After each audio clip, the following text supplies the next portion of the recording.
If there's one thing Finn O'Reilly had learned during his 3 years on Zyx'than Station, it was that being called primitive got old real fast. Like right now as he adjusted his environment suit, while Commander Vix Nayal lectured the morning shift about proper civilized conduct.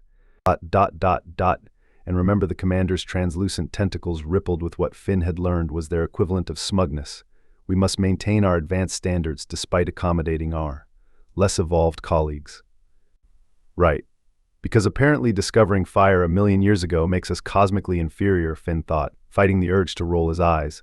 Instead, he focused on checking his equipment, good old-fashioned heat-resistant gear that had saved more lives than all the fancy alien tech combined.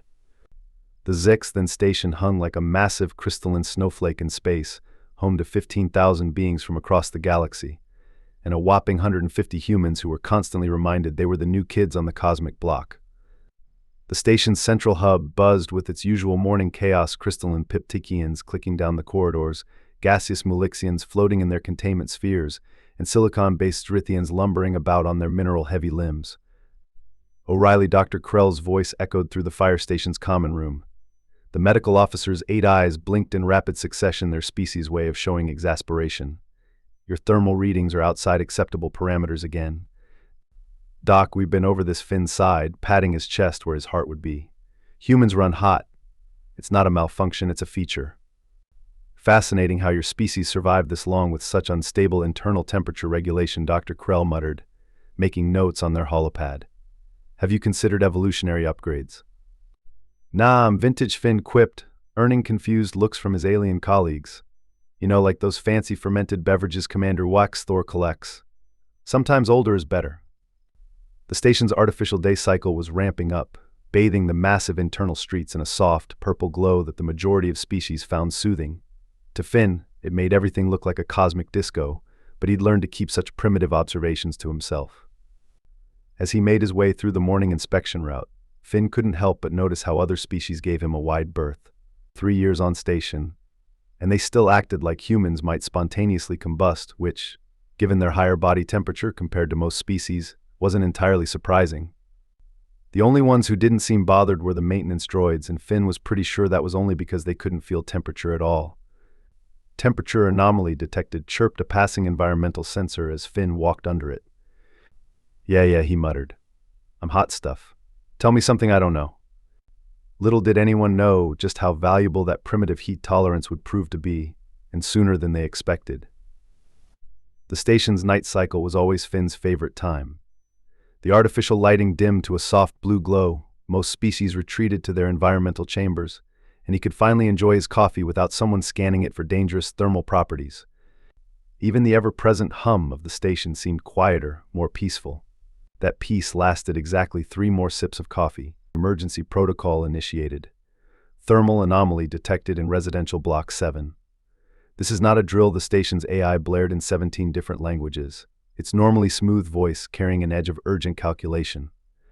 Finn was already moving before the second repetition, his primitive adrenaline kicking in as he sprinted toward the emergency response chamber.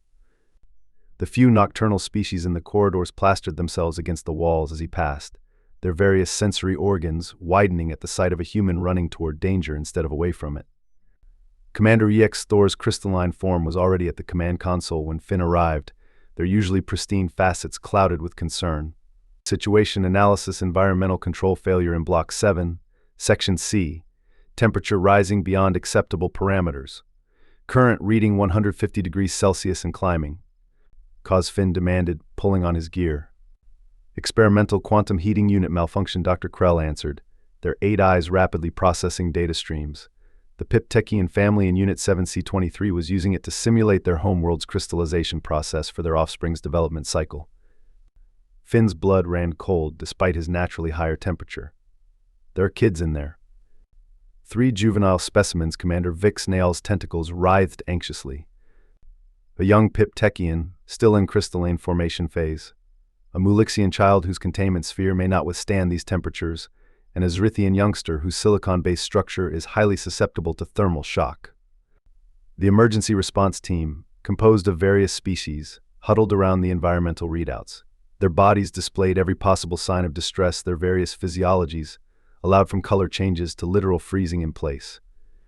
"We cannot proceed," announced a cryogenic species responder, their ice crystal body already showing signs of stress, just from being near the sensor readouts. These temperatures exceed our operational parameters by 300%. Even with protective gear, most of us would suffer catastrophic cellular breakdown within minutes, another added, their exoskeleton clicking nervously. Finn watched as the temperature readouts continued to climb.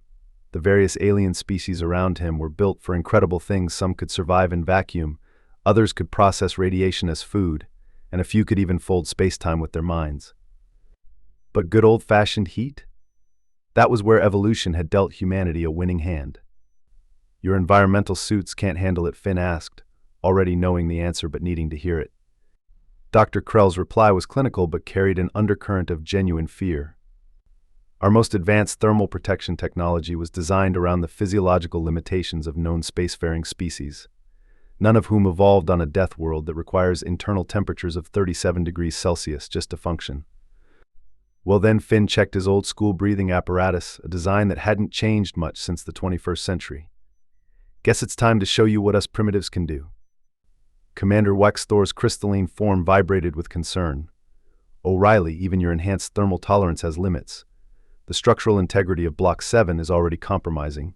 We're registering microscopic fractures in the primary support beams." "Time estimate until catastrophic failure?" Finn asked, running final checks on his gear. 17 minutes. 43 seconds, the station's AI responded promptly. Perfect. Finn grinned behind his mask. "That's about 16 minutes longer than I need." "This is highly irregular," Commander Zyx'than protested, tentacles twisting in agitation. "The statistical probability of survival is better than those kids have if we stand here calculating odds." Finn cut them off, already heading toward the emergency access corridor. "Besides, you all keep saying humans are too hot-headed for our own good. Time to prove you right."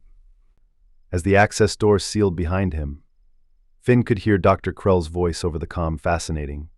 Even in a crisis, he maintains that peculiar human behavior of making light of serious situations." "Less fascinating, more monitoring my vitals," Doc Finn replied, breaking into a run. "And someone get ready with whatever passes for hot chocolate in this place. If I'm going to play hero in a human-sized oven, I'm going to need something stronger than coffee afterward." The corridor ahead was already shimmering with heat distortion, and somewhere in that inferno 3 alien children were about to learn that sometimes the most primitive solution is exactly what you need. The first thing Finn noticed as he entered Block 7 was that the emergency lighting had taken on a decidedly apocalyptic red glow. Great, he thought, because this wasn't already dramatic enough. "O'Reilly, your core temperature is rising at an alarming rate." Dr. Krell's voice crackled through his comm. The human body was not designed to. "Doc, with all due respect to your 8 beautiful eyes, humans were literally designed in a cosmic pressure cooker called Africa," Finn interrupted, navigating through the increasingly hazardous corridor. "We're basically walking thermal regulators with a bad attitude and questionable decision-making skills." The station's AI helpfully projected structural integrity warnings onto his helmet display. Red zones indicated where the heat had compromised the station's exotic alloy framework. The quantum heating unit malfunction had essentially turned Block 7 into a massive convection oven, with air currents creating unpredictable hot spots throughout the section. "Taking the emergency maintenance shaft to Unit 7C23, Finn reported, prying open an access panel. "And whoever designed these things clearly never met a human maintenance worker. Would it kill you to make these things bigger?" "The maintenance shafts were designed to accommodate all known spacefaring species," Commander Zyx'than responded primly. "Yeah, well, add broad-shouldered Irish Firefighter to that database," Finn grunted, squeezing through the narrow passage. His thermal suit scraped against the walls, sensors screaming warnings about the rising temperature. The heat was becoming visible now, distorting the air like waves on a beach. A very deadly, very on-fire beach. The shaft opened into a junction, and Finn checked his helmet display. Unit 7C23 was just ahead, but the temperature readings were off the charts. The quantum heating unit had turned the apartment into ground zero of a miniature sun. "Hey Doc, remember when you said humans were carrying around unstable internal temperatures?" Finn called out, forcing his voice to stay light despite the situation. "Funny how that's coming in handy now. Your attempts at humor during life-threatening situations continue to perplex me," Dr. Krell responded. "It's called gallows humor, Doc. Very primitive coping mechanism." Finn reached the unit's door, checking the emergency override. along with sweating, which I'm doing plenty of right now. The door's locking mechanism had partially melted, requiring Finn to manually force it open. The metal groaned in protest, superheated air rushing out like a blast furnace. Inside, the apartment was a nightmare of warped surfaces and melting technology. "Kids," Finn called out, activating his suit's enhanced audio sensors. "Your friendly neighborhood primitive is here for a rescue." A faint, crystalline, chiming sound came from what appeared to be a bathroom unit. Following the sound, Finn found the young Piptechian, their normally translucent form clouded and stressed from the heat. The child was huddled protectively around a containment sphere inside which the Mulixian child's gaseous form swirled in distress. "Hey there," Finn said softly, kneeling down. "Points for teamwork, kids. Now, where's your Zyx'than friend?" A weak tapping sound answered him, coming from a partially melted storage unit. The Zyx'than child had wedged themselves into the relatively cooler metal container, their silicon-based form showing signs of thermal stress. "Okay, gang, here's the situation," Finn explained, keeping his voice cheerful despite the dire circumstances. "We're going to play a game called Everyone Survives. Because the human is too stubborn to fail. Fun fact, it's very popular on Earth." His suit's temperature warning suddenly shifted from orange to red. The quantum heating unit's containment was failing faster than predicted. O'Reilly, Commander Waxthor's voice was urgent. "The unit is approaching critical mass. You have less than 4 minutes." 4 minutes. Finn carefully gathered the Piptechian child, who was still clutching the Mulixian's containment sphere. "That's practically a luxury. I once had to evacuate a burning building in 2 minutes while carrying a cat that was convinced I was the actual fire." The Zyx'than child made a sound that might have been a giggle, despite their distress. Finn gently helped them out of the storage unit, noticing how their normally sturdy silicon-based form had become dangerously brittle from the heat. "All right, kids, here's the plan," Finn said, checking his route on the helmet display. "We're going to move fast, stay close, and probably break about 15 station protocols. But don't worry, breaking rules is another primitive specialty." The main corridor was now literally melting, drops of liquefied metal falling like deadly rain. Finn positioned himself to shield the children, his suit's external temperature approaching levels that would have instantly killed most species in the station. "Hey Doc," Finn called out, navigating through the hazardous obstacle course while balancing 3 very different alien children. "Remember when you suggested evolutionary upgrades? Pretty sure we humans got ours about 300,000 years ago when we decided running after prey until it collapsed from heat exhaustion was a good hunting strategy." "Fascinating," Dr. Krell responded, though their voice was tense with concern. "Though I fail to see how persistence hunting relates to our current situation." "Simple," Finn grunted, ducking under a falling support beam. "Humans didn't just adapt to heat, we weaponized it. We turned our weird, sweaty, endurance-based survival strategy into a superpower. And right now—" He paused to adjust his grip on the Zyx'than child, who was trembling from thermal shock. "Right now, that's exactly what these kids need." The quantum heating unit chose that moment to emit a high-pitched whine that made everyone's translation devices screech in protest. 30 seconds to critical failure, the station's AI announced with inappropriate calm. "Of course," Finn muttered, breaking into a careful run. Because timing is everything in comedy and crisis, he looked down at his terrified charges. "Don't worry, kids. Humans are really good at last-second escapes. We actually built an entire entertainment industry around it." The emergency exit was just ahead, its frame distorted by the heat but still functional. Finn could see the rescue team waiting beyond the thermal barriers, their various physiologies registering everything from hope to horror at the sight of a human carrying 3 alien children through what was essentially a mobile inferno. "Hey, Commander," Finn called out, his voice strained but still maintaining that edge of humor. "I think I've figured out why humans are considered primitive." This is hardly the time for Commander Vixnail started. It's because Finn interrupted, diving through the emergency exit just as the quantum heating unit finally breached. Sometimes the best solution isn't the most advanced one. Sometimes you just need a crazy mammal with good heat tolerance and a bad habit of running into fires. The thermal barriers slammed shut behind them, containing the worst of the explosion. Finn carefully set down his charges as medical teams rushed forward with species-specific emergency equipment. The last thing he saw before passing out was Dr. Krell scanning him with what might have been admiration in all 8 eyes. Primitive, they muttered, but remarkably effective. Consciousness returned to Finn like a bad hangover. Everything hurt, and he was pretty sure he'd made some questionable life choices. The medical bay's pristine white ceiling swam into focus, along with Dr. Krell's concerned cluster of eyes. Don't move, they instructed. Your core temperature is still dangerously elevated, and your epidermal layer shows significant thermal stress. Did the kid's Finn started to sit up, immediately regretting it as his body reminded him that playing human shield in an inferno had consequences. The children are safe, Dr. Krell assured him. Though we have a situation. Of course we do, Finn thought. What kind of situation? The quantum heating unit's containment failure has created a cascade effect in Block 7's environmental systems.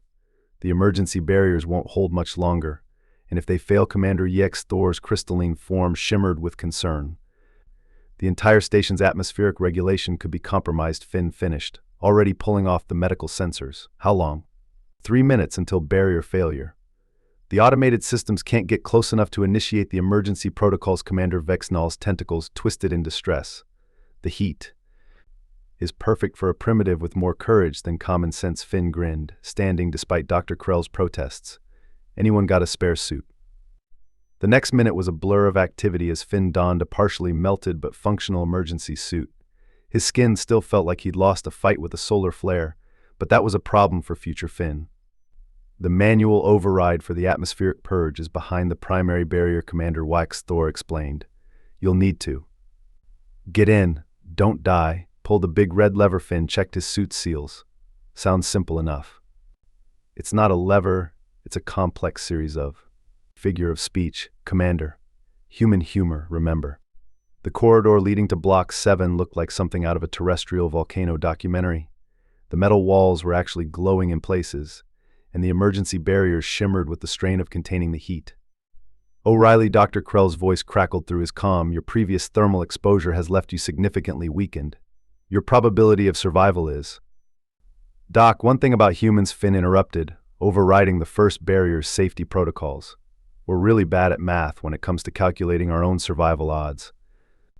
The heat hit him like a physical wall as he stepped through. His suit's cooling system was already working overtime, and he'd barely started. The next barrier was 30 meters ahead, past a section where the floor had partially liquefied.